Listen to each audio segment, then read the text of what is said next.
Hey guys, so I am so excited. Oh, I don't know, I'm kind of glared a little bit, but I'm outside a little bit. So if I'm squinting, that's why. But I have figured out how I can do lives now without having my mom constantly be there. If you don't know, people that are completely blind use their phone a lot. Completely blind. I mean, they have no vision at all. I do have a little vision left. They use what's called voiceover. So, I am going to put that on my comments whenever I'm doing my live. I usually don't use voiceover because I don't need it, but that is what I'm going to do. I asked my blind friends in my group, and that's what they said. And then I'll probably get some wireless headphones and put a bud in my ear so you don't have to hear it repeat back what you read. So I'm pretty excited about that, you guys. I'm going to pre-record the my life stories. Instead of a live, because it's just kind of a constant just telling a story, I'm gonna talk until the time I feel like it's too long, because the amputation part goes by fast, but when we hit 2017 in my life, it gets very bundled up, a lot of stories and stuff, especially dealing with my ex-husband and different things. But we have gotten now to 2015 to where they have already amputated my toe. I believe I told that in the last video. They amputated it because infection was going up. And that was like January of 2015. So the week before, June 16th, I remember that date. The week before that, I was very, very sick. I went into the hospital. I was throwing up. They gave me IV antibiotics. They thought they got it. No. We went back in a week later. I was throwing up. I was nauseous. Other bodily things were happening. And very, very, very sick. I was septic. This is when I met Dr. Holt. And Dr. Holt, if you know him or heard of him, he doesn't have the best bedside manner. I will tell you that now. So the first time I met him, I didn't particularly like him. Now I love him. He's great. He's part family almost. But he came in telling my mom that you can't get red man syndrome from vancomycin. You can. We were told that. Infectious disease told us that and all that. So he went and asked him infectious disease while we were in there. We were in the ER because we went there because we didn't feel good. And they were like, yeah. So he came in and apologized to my mom about it. But he was like, that leg's got to go. I don't know why you waited this long, blah, blah, blah. Honestly, nobody really said, oh, you need to get that leg amputated. I've heard, doctors told me you might have to get it amputated. But he was like, no. So, like, the next day, I went into surgery. Now, I remember before surgery, I wasn't necessarily scared. I guess maybe it hadn't hit me yet. Mom thinks it was due to me being so sick. But I don't know. I thought about it. It just didn't scare me. I don't know why, because it should. When you've never had an amputation, you go through that, and that's like losing a limb. Well, he did say we might be able to keep it, kinda, but he was leaning towards amputation because he knew it was in the bone. So right before surgery, I'd been in the hospital, and the nurses had kept my blood sugar kind of up. This was all their fault, not mine, about my blood sugars, because when you're in the hospital, you can't give your own shots, you can't do any of that fun stuff. So they had my blood sugar around 300. So before surgery, Dr. Holt was talking about, you're going to have to get those sugars down. You're going to have to get those sugars down. It's 300. And I said a bad word. I don't usually cuss. I never cuss. I said the S word because I was so frustrated. Probably something you shouldn't say before going into a major surgery. But I said it, and he just kind of sat down in the chair and looked at me and said, well, it was like almost like he made his match. I don't know, because I'm a very sensitive person. I was crying. I was not crying because of the leg, just because he kept getting on to me. I don't like when people get on to me. I don't like being in trouble.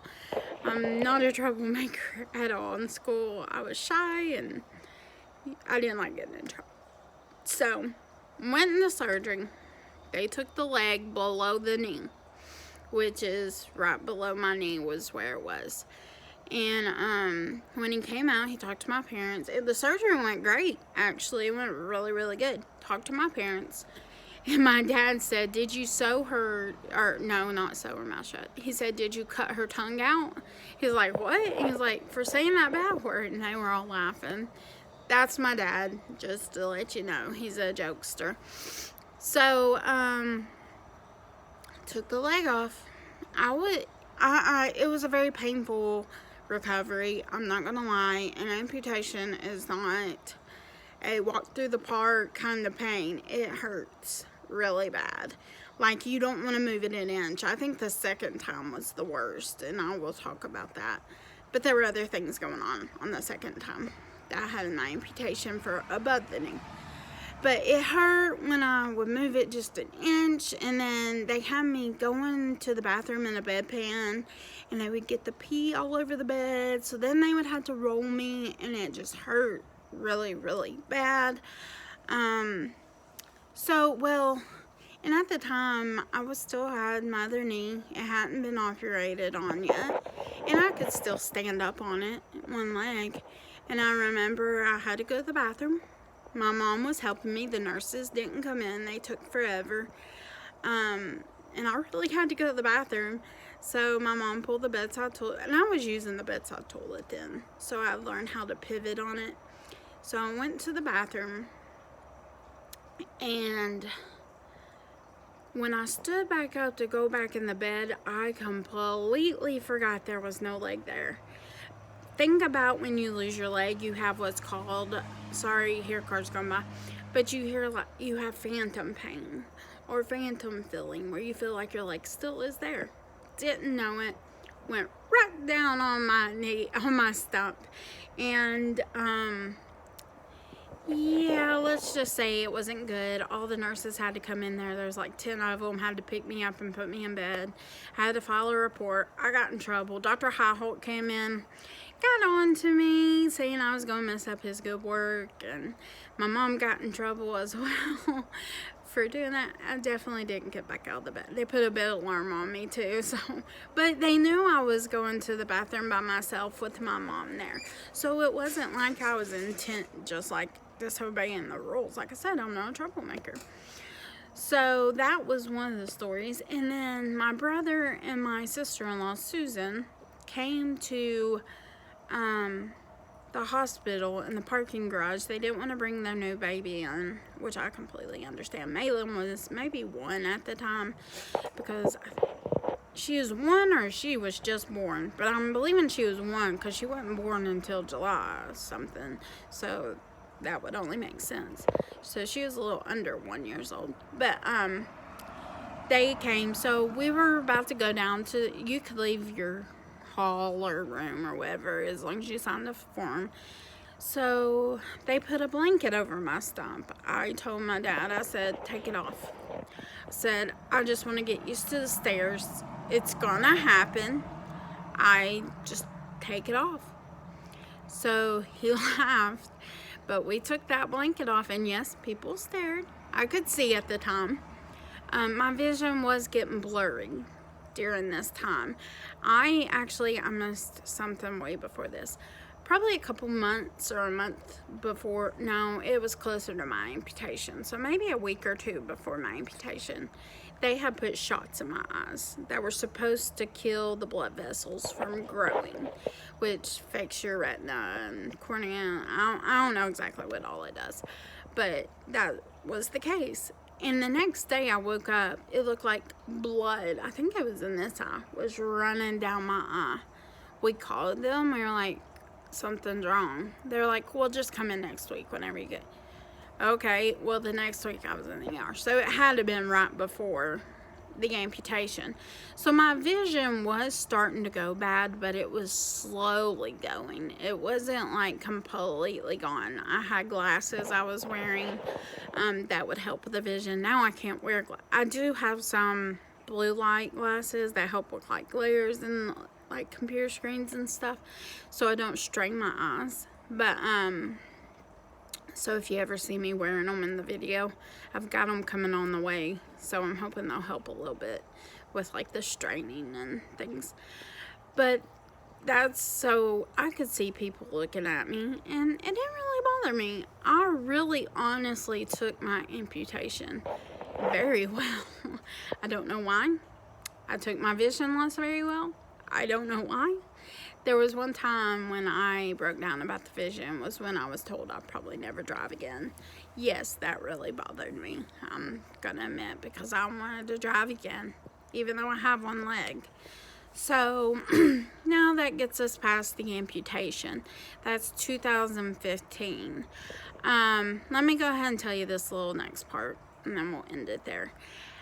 They decided to do a knee graft on my knee probably right after my amputation, probably around that 2015 in the fall,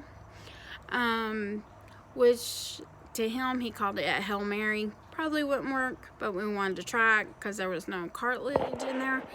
So it was a cadaver bone that they put in, and it didn't work. It was from Center for Sports Medicine. I think it was Dr. Sanders, I believe is who the doctor was. I don't remember exactly. But he tried it. He was hoping it would work. It did not take. It declined it. I think my body just declines foreign things, honestly. Sometimes as it happens. So now we're to the point where my knee is really messed up. There's no cartilage, no nothing. And then that's getting us through 2015 and then to 2016. And 2016 will be about my retina detaching, and then 2017 is the really big year. So that's the 4th chapter. This is the 4th video. This is how long it's taken me to make these videos. I should write a book. But hoping to do a lot more lives with you guys. I really enjoy it. And I can do it on my own now. I don't have to wait for somebody, or, you know, she'll still be in the lives, my mom. But that's the 4th chapter. I hope you enjoyed it. And if you have any questions about anything, let me know.